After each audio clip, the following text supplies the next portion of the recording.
Hello everyone, welcome to study group Pathshala. कैसे हैं आप सभी दोस्तों। आज की क्लास हम लोग डिस्कस करेंगे कि कौन सा टॉपिक आपका एसएससी सीजन में पूछा गया। और इस बार जैसे कि हम लोग एक्सपेक्ट कर रहे थे ऐसे और प्रेसी ही पूछा गया है इस बार भी। ठीक है, क्योंकि लास्ट टाइम प्रेसी पूछा गया था, इस बार फिर से प्रेसी पूछ लिया गया है।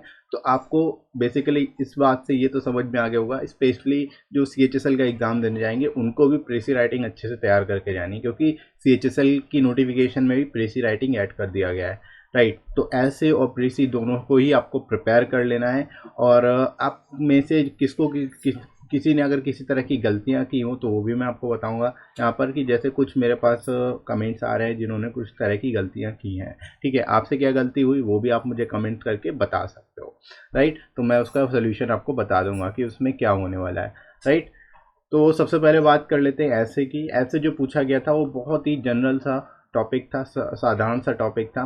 राइट, ये जो टॉपिक है एक स्टेटमेंट बेस्ड टॉपिक है। जैसा मैंने कल ही आपको कहा था कि आपको कोई स्टेटमेंट बेस्ड टॉपिक मिलता है या फिर कोई सिंपल कोई करेंट टॉपिक मिलता है तो आपको कैसे लिखना है। ठीक है, तो करेंट टॉपिक तो इस बार नहीं पूछा गया, आपसे एक स्टेटमेंट बेस्ड टॉपिक पूछ लिया गया। यहाँ पर बेसिकली जो टॉपिक है वो बोला रहा है, charity not only benefit receiver but also the giver. यानी दान से न केवल प्राप्तकर्ता को लाभ होता है बल्कि देने वाले को भी।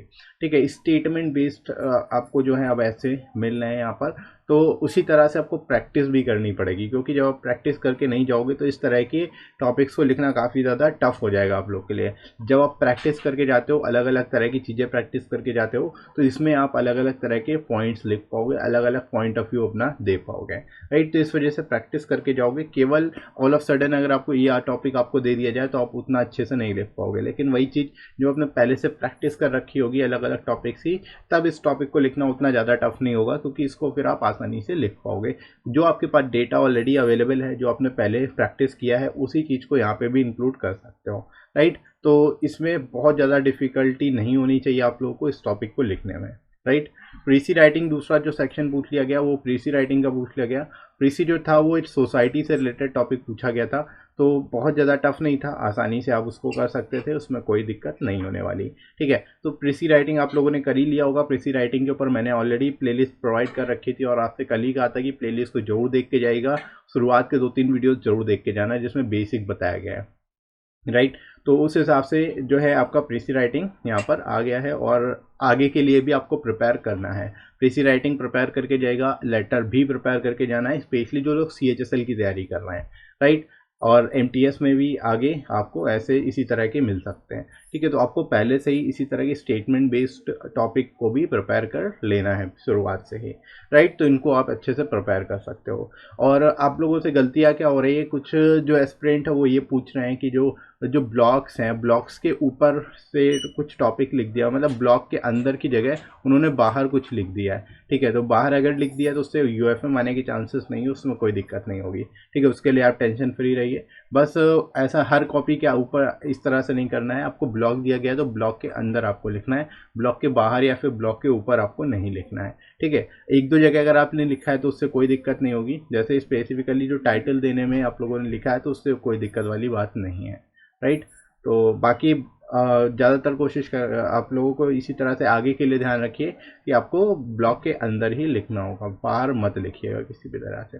राइट, तो और इसके अलावा भी आप लोगों ने अगर किसी तरह की कोई मिस्टेक की है तो आप कमेंट करके मेरे को बता सकते हो, तो मैं उसका रिप्लाई आपको प्रोवाइड कर दूंगा। ठीक है, तो ताकि आपको भी समझ में आ जाए कि किस तरह की गलतियां हैं और उससे क्या इम्पैक्ट पड़ने वाला है। तो आप लोगों से अगर कोई गलती हुई है एग्ज़ाम के दौरान, लिखने के दौरान किसी भी तरह की, तो आप कमेंट करके बता देना। राइट, बाकी जो सीएचएसएल का डिस्क्रिप्टिव पेपर देने जा रहे हैं जो नेक्स्ट मंथ में, वो लोग सीएचएसएल के डिस्क्रिप्टिव बैच को ज्वाइन कर सकते हो।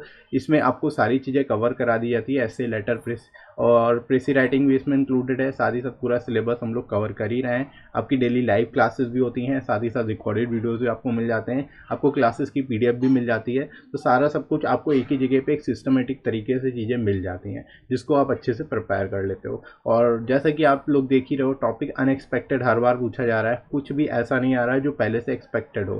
राइट, तो उसलिए आपको पहले से ही प्रैक्टिस करके जाना पड़ेगा। अच्छे से प्रैक्टिस करके जाना पड़ेगा, तभी आप उतना बेहतर लिख पाओगे, राइट। अदरवाइज आप उतना अच्छा नहीं लिख पाओगे, राइट। तो इसके लिए प्रैक्टिस करना बहुत ज़्यादा ज़रूरी है, इसीलिए वजह से ये बैच आप लोग का आप ज्वाइन कर सकते हो, राइट। तो इसकी लिंक आपको डिस्क्रिप्शन में मिलेगा, वहाँ से जाके आप इस बैच को इनरोल कर सकते हो, राइट दोस्तों। तो बाकी आई होप आप लोग को क्लियर हो गया होगा, टॉपिक के बारे में समझ में आ गया होगा कौन सा टॉपिक पूछा गया है। जिन लोगों का CHSL है वो लोग अपनी तैयारी शुरू कर दीजिए अभी से, बहुत ज़्यादा टाइम नहीं है आप लोगों के पास, अराउंड 1 मंथ से भी कम टाइम है, इस वजह से आप इसको तैयारी अपनी शुरू कर सकते हो अभी से। बाकी वीडियो कैसा लगा कमेंट करके बता सकते हो, लाइक कर दीजिएगा इस वीडियो को, शेयर करिएगा अपने सभी दोस्तों में, और सब्सक्राइब कर लीजिए चैनल को अगर आप में से कोई नया है तो, राइट फ्रेंड्स। तो अभी के लिए इतना ही, नेक्स्ट मिलते हैं अगली क्लास में। Thanks for watching.